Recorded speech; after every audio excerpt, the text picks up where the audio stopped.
Alors, salut chez vous, ici Fédéral 001. Voilà, je vous reviens de plus belle parce que vous savez qu'on est dans l'impossibilité de réaliser des vidéos en direct. Et donc, nous allons réaliser comme ça des bouts de vidéos pour nous prononcer donc sur l'évolution de la situation au niveau du Mali. Alors, nous l'avons toujours dit depuis pratiquement aujourd'hui 2 ou 3, 4 jours que Alassane Dramane Ouattara et lui et tout son gouvernement et l'ensemble de tous ses sbires sont à la vérité des voyous. Alors, beaucoup nous ont comme ça contacté inbox pour nous taxer de anti-républicains, de non-patriotes, parce que simplement pour eux, la nation ivoirienne avant tout doit primer. Nous, on est fermes. Nous, là, nous sommes fermes dans notre dynamique.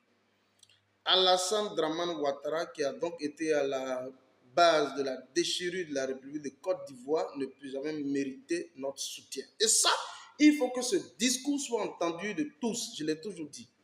Alors, vous voyez, comme toute attente hier, il réunit donc l'ensemble de tous ces plaisantins avec eux, Fidel Sarasoro, et il arrive à pondre un document.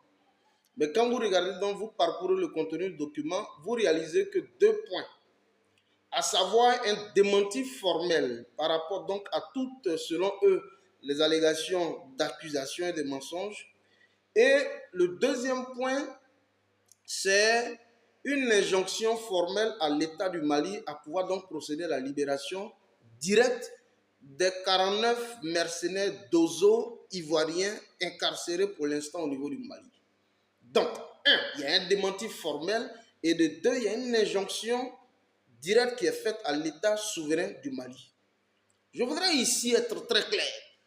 Pendant que Alassane Dramane Ouattara finit d'apporter un tel démenti, là où il s'est réuni au sein de son Conseil national de sécurité, que lui-même il a pris le soin de présider, parce que toutes les écritures qui ont été donc initiées se sont donc faites sous l'égide de Alassane Dramane Ouattara. Mais je tiens à souligner un fait.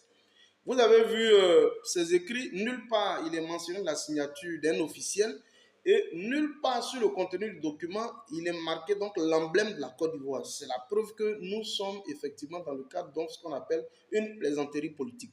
Mais je viens ici pour vous rassurer qu'au-delà des allégations mensongères du gouvernement irresponsable de Côte d'Ivoire, l'ONU et donc la presse française à travers donc RFI, qui est Radio Française Internationale, vient à l'instant de désavouer publiquement Alassane Dramane Ouattara. Parce que quand nous le disions que nous ne pouvons pas soutenir un régime despote, vous pensez que nous étions en train de jouer.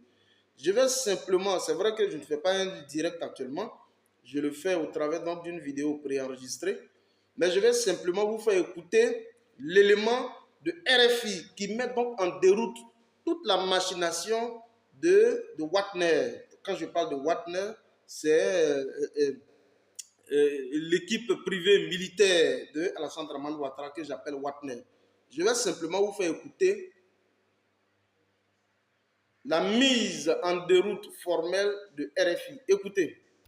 Circonspect et confus, c'est l'état d'esprit des diplomates de la plupart des pays concernés par cette affaire. Prévenus bien en aval de l'arrestation des 49 Ivoiriens, l'ONU a lancé hier ses équipes vérifier différentes pistes et incohérences sur place, mais après avoir épluché les fichiers de personnel, elle en est sûre, ces hommes n'ont pas le statut d'éléments nationaux de soutien de NSE, comme l'a stipulé pourtant le Conseil national de sécurité réuni sous la houlette du président Ouattara hier à Abidjan.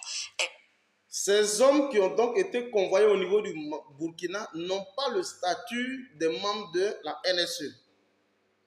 Est-ce que vous suivez? On poursuit, hein? RFI en a eu la confirmation exclusive.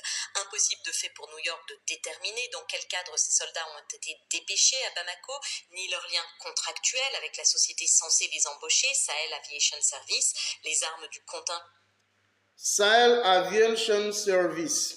Et effectivement, ce que vous devez comprendre par là, Boubou Sissé, vous savez très bien les audios qui ont fuité entre Boubou Sissé et Alassane Dramane Ouattara. À la vérité, cette compagnie d'aviation qui était donc chargée de transporter tous les mercenaires d'Alassane Ouattara est une compagnie qui est co-dirigée par Boubou Sissé. Et donc, vous comprenez naturellement que en se mettant donc sur le couvert des Nations Unies, ils étaient à la limite exemptés de tout contrôle administratif, de tout contrôle donc, au niveau des autorités aéroportuaires. Et donc, c'est pour ça qu'ils ont préféré emprunter, je vais dire, cette compagnie d'aviation. Écoutez toujours. Gens transportés dans le deuxième avion n'auraient ainsi, par déduction, jamais été autorisés par les Nations Unies non plus. Le ministre des Affaires étrangères malien est actuellement à New York pour un forum. Ils n'ont jamais été autorisés par les Nations Unies à pouvoir débarquer au niveau du Mali. Ce que vous voyez, nous allons allègrement vers la fin de ce régime. Ils n'ont jamais été autorisés par les Nations Unies pour débarquer donc au niveau du Mali. Et ceux qui apportent un démenti formel à ces allégations mensongères concoctées depuis les officines du RDR, c'est bien entendu RFI, Radio France Internationale. Et vous devez retenir ça. Le développement durable, il pourrait évoquer ce dossier avec le secrétariat de l'ONU qui, de son côté, est soucieux de préserver la dynamique positive mise en place au dernier. Alors, ce que vous devez retenir donc au travers de ce communiqué, c'est une percée diplomatique de l'État malien. L'État malien aujourd'hui vient de remporter une grande bataille au niveau diplomatique. Mais je profite ici pour dire que nous n'avons pas encore fini parce que des renforcements vont se faire donc au niveau des frontières du Niger, au niveau sûrement des frontières du Burkina et même au niveau des frontières de la Côte d'Ivoire pour venir en découdre naturellement avec l'État malien. Rien n'est encore perdu. Il faut toujours redoubler de vigilance. Je vous le dis honnêtement.